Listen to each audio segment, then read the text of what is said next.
The Honourable Member for Skeena-Bulkley Valley. Thank you, Madam Speaker. And to help translate what you just read into the record, this is a time allocation. This is another effort by a government seemingly pathologically addicted to shutting down debate. They are closing off debate into the investigation of the F-35 fiasco. Later this afternoon, we will likely see closure from the government on the union-busting tactics with respect to the CP rail strike. And my question for the government is this. Le gouvernement doit justifier les raisons pour la panique, l'utilisation d'un outil très brutal comme ça, une autre fois. Est-ce qu'il y a une panique dans l'économie? Est-ce qu'il y a une panique par rapport à ce projet de loi ou le projet de loi qui est suivant? And I understand, Madam Speaker, from previous experience that this government will not be moved by the words of the opposition or the words of the Canadian public who wonder why the government has grown so addicted to using measures like this one.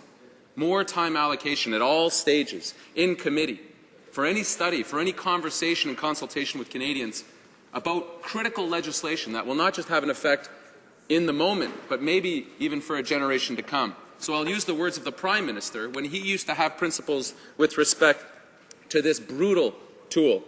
We have closure today precisely because there is no deadline and there are no plans. Instead of having deadlines, plans and goals, we must insist on moving forward because the government is insistingly and increasingly embarrassed by the state of the debate and needs to move on.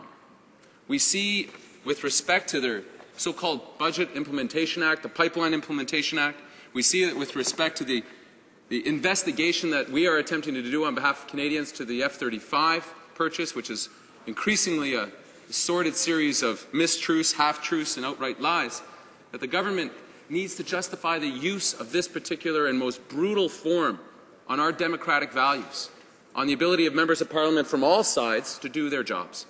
So can the government justify in any measure why today they are again shutting down debate, why they are again shutting the door on Canadians and not listening to the democratic will of Canadians and allowing free and fair debate like the Conservative Party used to believe before they got into power? Thank you, Madam Speaker.